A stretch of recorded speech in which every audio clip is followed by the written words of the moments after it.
Hey again, everybody. This is Adam. Coming with a day 12 pre-op, day 12 pre-op. It's getting pretty exciting now. Time is rolling around. And surgery is on Tuesday, so this is my last official day of work. I go in here in a few. And, get the old Friday out the way.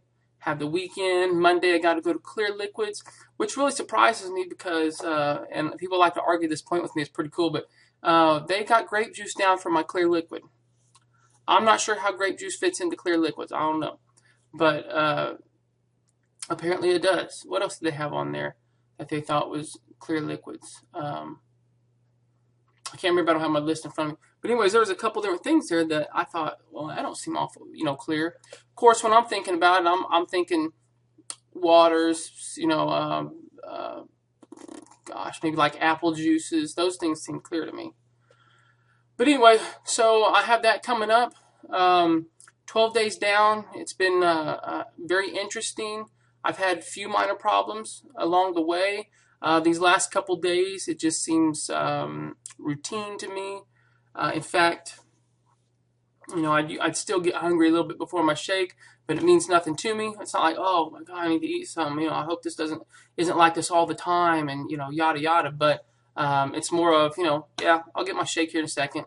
And a lot of times, honestly, if I get close to the point where I'm getting hungry and I feel like I need to eat something, I'll go do something if I can. Walk down the hall, use the bathroom, or run and fill my cup back up with water. Because where I work, you got to walk half a mile just to get to the cafeteria part. So anyway, that's kind of what I do to if I need to finish off about 30 minutes before I want to take my shake. Because I try to do it evenly on the hour. Every 3 hours is what I mean.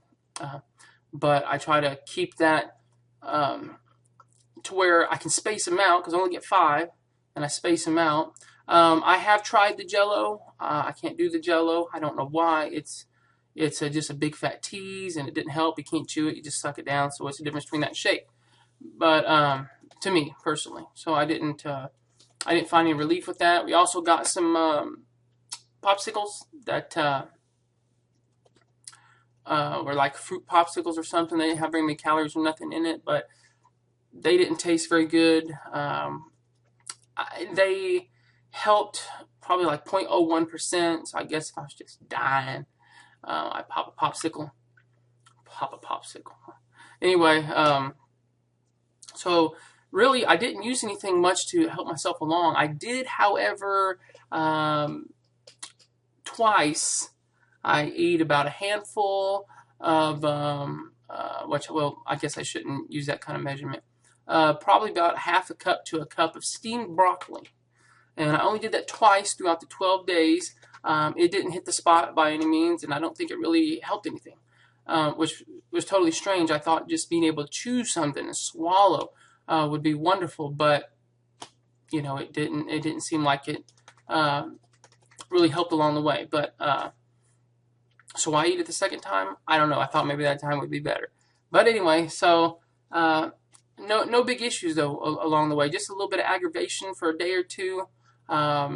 Feel a little bit stronger feeling of hunger, but I never felt desperate. I never got super anxious and super scared that I wasn't going to be able to eat. And oh my God. So pre-op has been.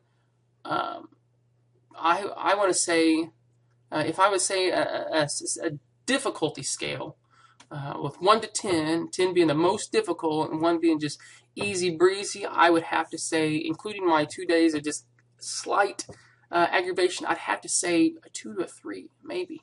That's including the first couple days.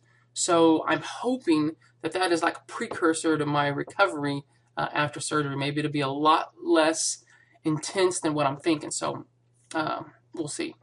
The anesthesia guy that I talked to, which we'll talk about here in a minute if I have enough time, he told me that since I was a fairly healthy individual, meaning I didn't have a bunch of comorbidities and extra baggage to try to ward off with this surgery, that my recovery should be a bit easier.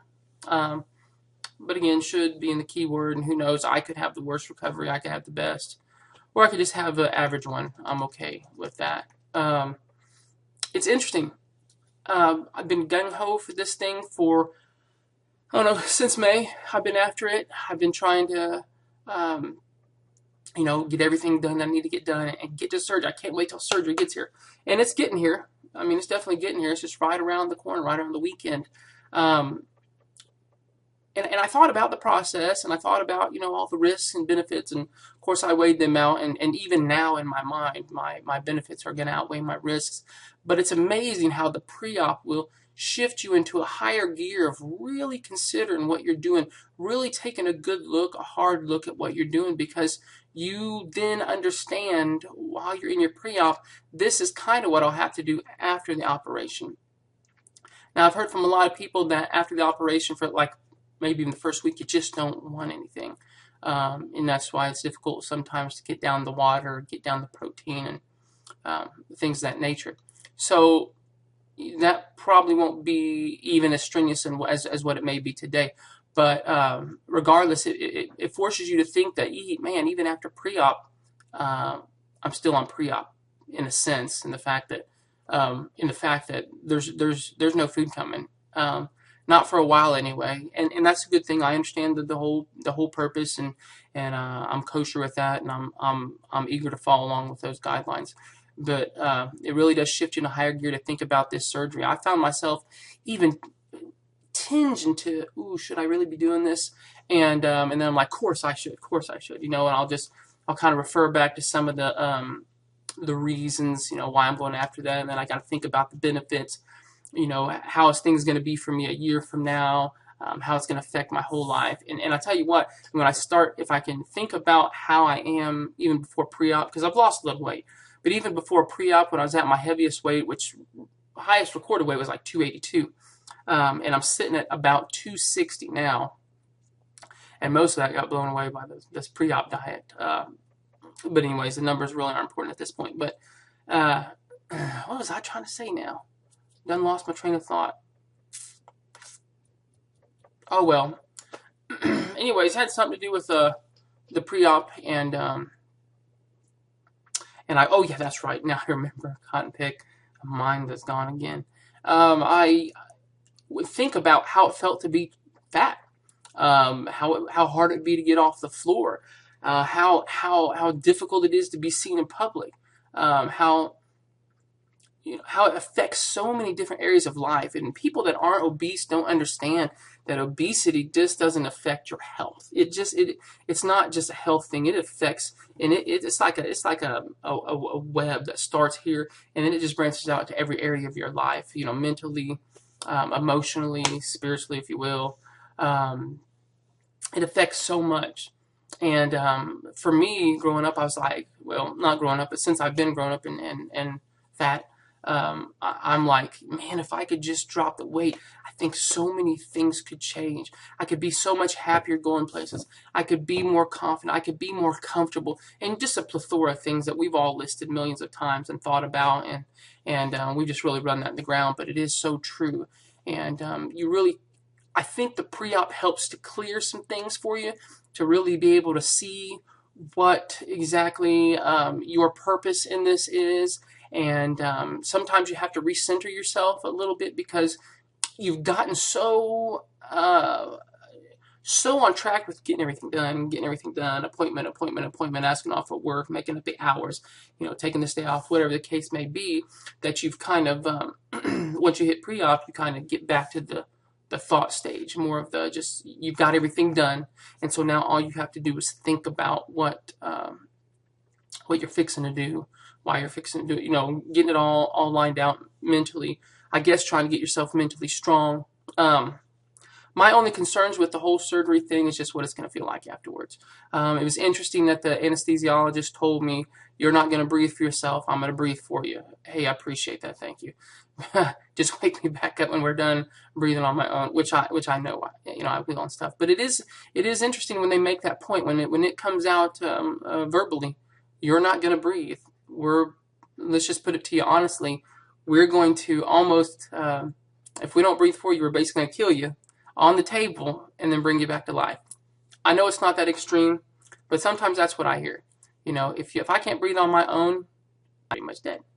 So, but anyway, he was a good guy, the anesthesiologist. I'm looking forward to him being there. He asked me when my surgery was. I told him this Tuesday. He said, "Yeah, I'll be there. I'll be on call that day for those kind of things." And so that's good because he told me, man, he says, if you come in and you are anxious, you just let me know. He says, make sure that you've asked all the questions that you need to ask and that you need to remember the answers to, because he says, once I hook you up with some stuff, he says, you ain't going to remember nothing. He says, it's interesting because you'll hold on to conversation, no problem, but you're not going to remember what you said afterwards. I mean, the day afterward, once that medicine wears off, you're not going to remember. So I got to make sure that I get all my questions asked, which I really don't have any. I mean, my gosh, we all have researched so much before the procedure that we could just explain it almost as well as the doctor can.